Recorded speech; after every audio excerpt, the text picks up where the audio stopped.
On November 4th, 2010, at 9:57 a.m., an Airbus A380, the largest commercial jet ever built, packed with 440 passengers, lifted off from Changi Airport and rose into the warm sky above Singapore. 4 minutes later, Captain Richard de Crespigny was about to turn off the seatbelt signs when, boom, an explosion. What was that?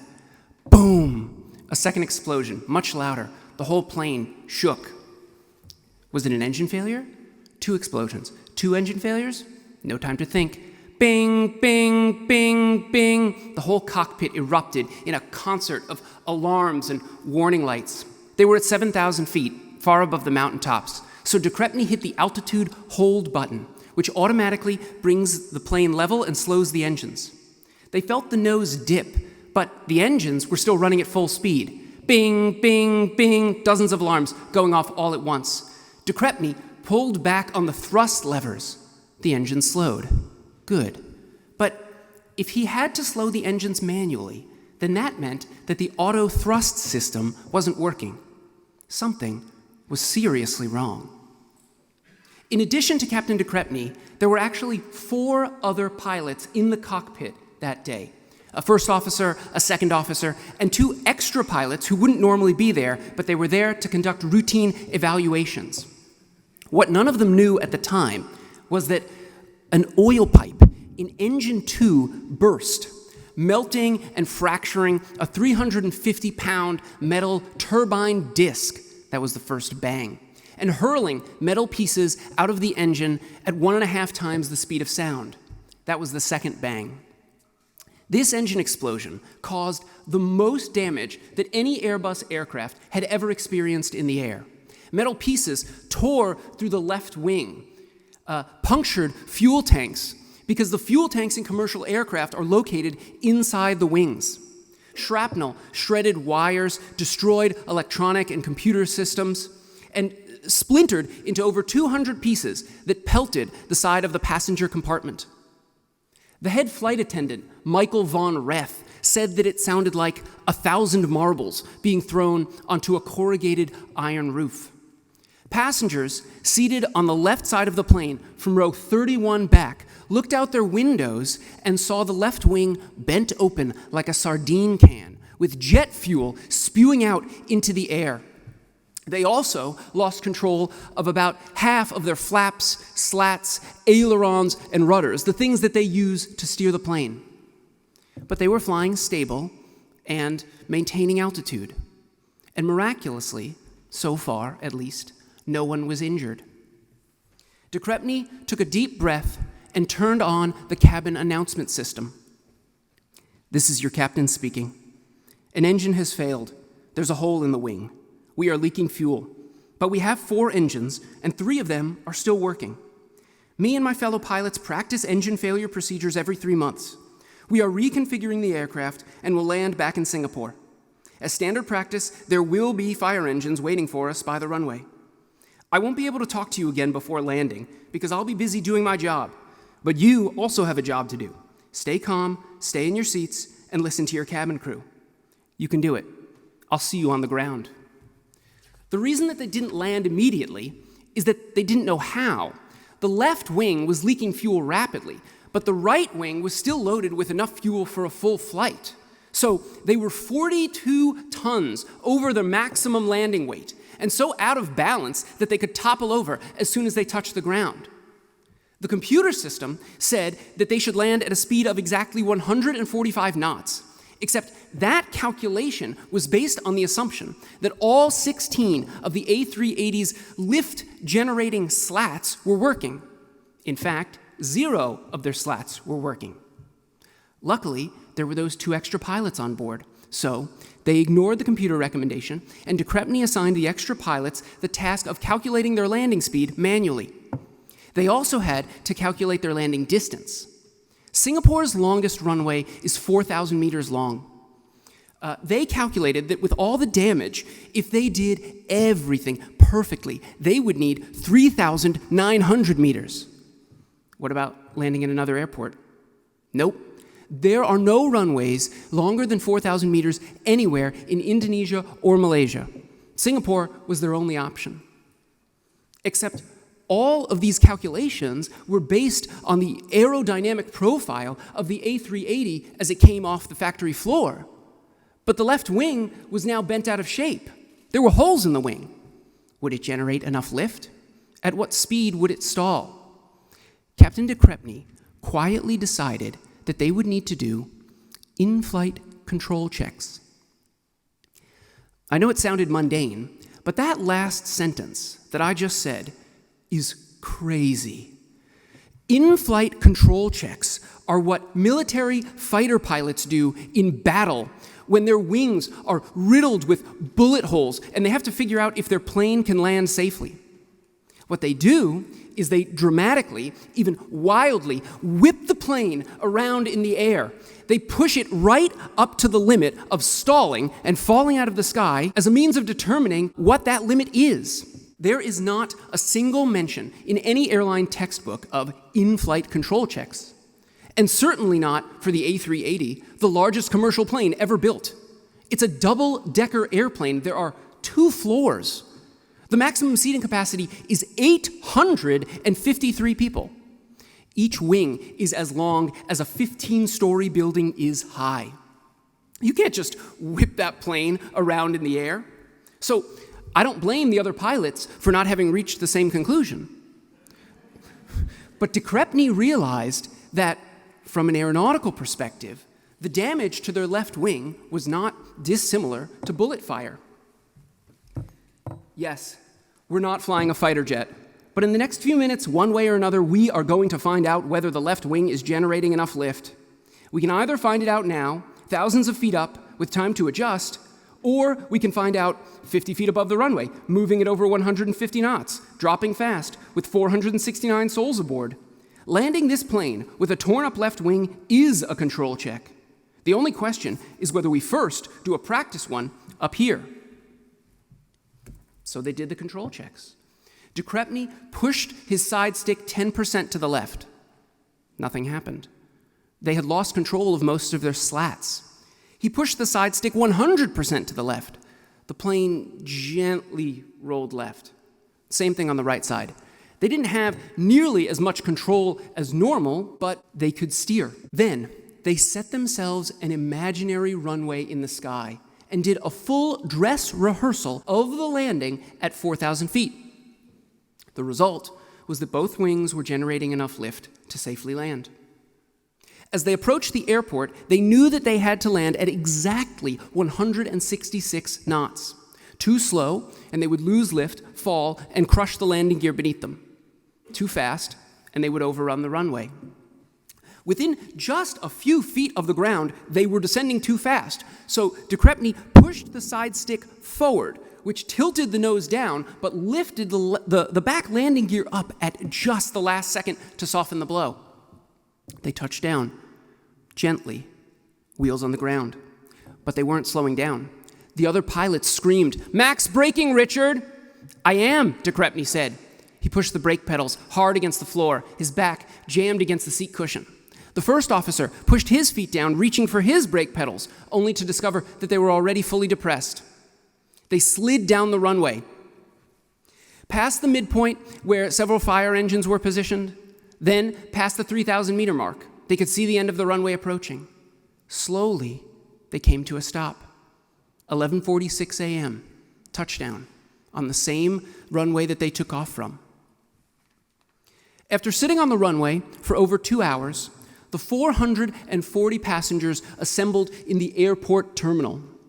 Someone handed de Crespigny a microphone, and he explained everything. Engine 2 had failed in such a way that led to holes in the wing, several leaking fuel tanks, damaged flaps, slats, and ailerons. He explained how they manually calculated and then double and triple checked their landing speed. He explained how engine failures only happen about once in every 300,000 hours, and never as severely as this. Statistically, he said, you will never experience another engine failure again. Then he took questions. Why did we have to sit on the plane for 2 hours after landing? Someone asked. The alternative, de Crespigny explained, would have been an emergency evacuation with the inflatable yellow slides. But that's a chaotic and dangerous undertaking. People get pushed to the ground, children get disoriented and become separated from their parents. Unavoidably, some percentage of elderly passengers break their hips. And jet fuel was still pouring out of the left wing. So even if we got everyone down onto the runway, you would be walking through a pool of what is basically kerosene ankle deep. And also, we just landed 35 knots faster than normal. The brakes were burning white hot and surrounded by jet fuel. De Crespigny kept answering questions for 50 minutes.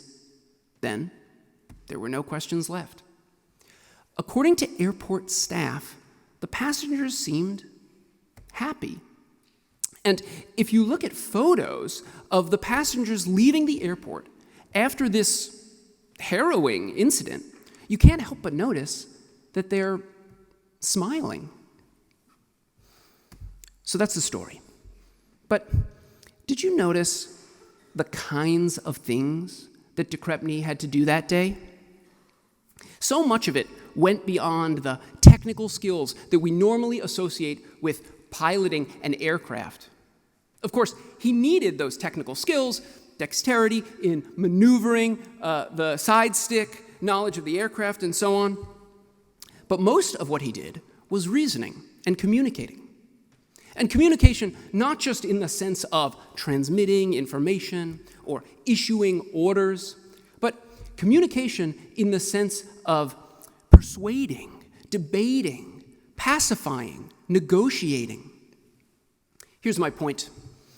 The difference between a good pilot and a great pilot is not further improvements in one's ability to maneuver the aircraft.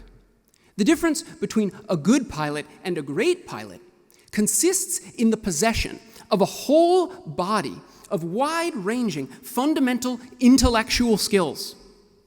You know, like the kinds of skills you get with a broad, capacious, liberal arts education. The story of Captain Richard de Crespigny and Qantas Flight 32 is a story about the immense power of one of those intellectual skills. And I don't even want to say it because you guys are going to think, oh, this guy is such a philosophy professor. But here goes. It's a story about the absurd, immense power of the giving of reasons. Well, I can feel you backing away. Hold on. He did it like 3 times. First, when Captain de Crespigny made his in-flight announcement, this is the captain speaking and all that, he didn't say to the passengers, you are safe. He didn't have to, because he supplied the facts that prove or evince that they are safe. That's what a reason is. A reason is a fact or piece of information revealed at the right time. It's a fact that pilots do engine failure training every 3 months. But if you hear that fact immediately after an engine failure, it's not just a fact. It's also a reason to think that you are safe. The opposite of giving someone reasons is giving them one of my least favorite things in the world, vague, feeble reassurances. Just imagine if he had come on the intercom and said to passengers who could see holes in the wing, don't worry, you're safe. They would have been terrified, because telling people that they are safe without giving them any reasons to persuade them that they are safe doesn't work. Second, de Crespigny's radical decision to do in-flight control checks seems like a feat of technical brilliance, but it was also a triumph in the realm of reasons and persuasion. The fact that it's better to find out whether your wings are generating enough lift at 4,000 feet as opposed to 50 feet, that's a fact. But in the context of this decision, it's also a reason to do in-flight control checks. If Crespigny had not been able to lay out the logical case, he still could have done it. He still could have done the control checks because he's the captain. But as President Mandel mentioned, in addition to my academic appointment, I run a small organization. And here's the one thing I know about leadership. If you're the boss and you have to order someone to do something, you've already failed. Third, and finally, think about what surely happened to that passenger who asked why they had to sit on the runway for 2 hours after landing. What happened was that Crespigny persuaded them. The moment before they asked that question, that person thought that sitting on the plane for 2 hours was a bad idea.